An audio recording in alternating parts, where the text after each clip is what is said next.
échange libre parce que c'est la manière la plus efficace de partager des opinions, partager des points de vue et transmettre des expériences.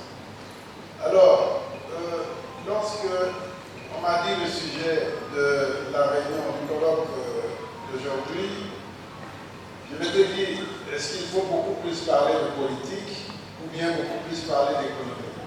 C'est vrai que le ministre des Finances, on l'attend pour parler d'économie et de finances, mais il n'y a pas d'économie, il n'y a pas de finances qui tiennent la route sans politique. Comme on dit, faites-nous une bonne politique, je vous ferai de bonnes finances. Et donc, permettez que je commence par parler du contexte politique qui nous amène vers l'économie ou vers les finances, depuis et même avant que nous n'arrivions aux affaires, avant la passation du pouvoir historique de janvier, 24 janvier 2019, et après la passation de pouvoir. Ce qu'il faut savoir, c'est que la passation de pouvoir dont on a parlé, c'est vrai qu'elle est historique, c'est vrai qu'elle signifie un progrès dans la civilisation congolaise, un progrès dans la manière de gérer nos problèmes, de gérer notre nation, c'est-à-dire des gens qui hier étaient des adversaires farouches, qui acceptent de jouer le jeu démocratique et d'opérer une transition pacifique et civilisée. Ce n'est pas une chose facile quand on connaît comment nous, Africains, nous sommes émotifs. Quand nous savons comment nous, Africains, nous aimons régler les problèmes, rendre des comptes, nous aimons nous venger. Mais il faut beaucoup d'élévation pour pouvoir comprendre que c'est là l'intérêt supérieur du pays et des Congolais. Et donc, c'est tellement plus facile de continuer de se battre, de tout refuser, de mettre le feu, pour avoir des gens qui comprennent que ce que nous avons à préserver devant est plus important que nos querelles. C'est des gens d'un niveau très élevé.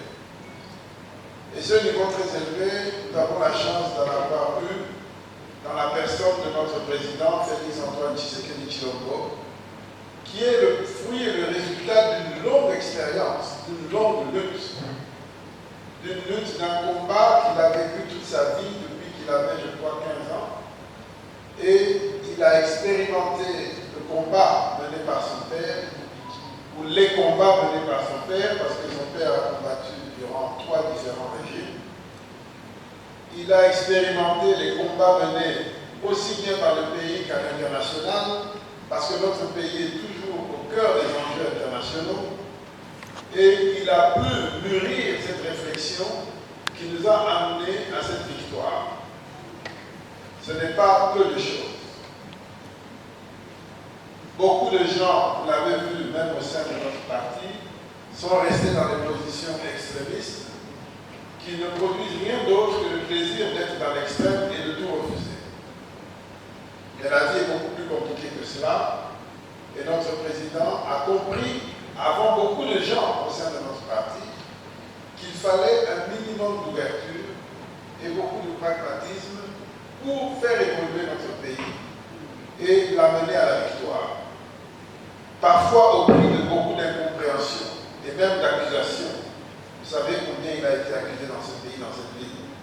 Alors qu'il était en phase avec ses convictions profondes, avec le produit de son expérience, qui lui faisait dire qu'il fallait faire preuve d'ouverture, de flexibilité, de pragmatisme pour faire avancer notre cause.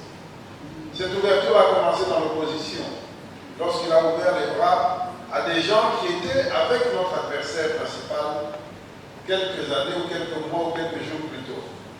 Il a subi là aussi l'incompréhension des gens de notre propre famille politique, qui avaient le sentiment qu'ils bradaient le patrimoine historique de notre lutte, alors que ce n'était rien d'autre que la sagesse et l'intelligence.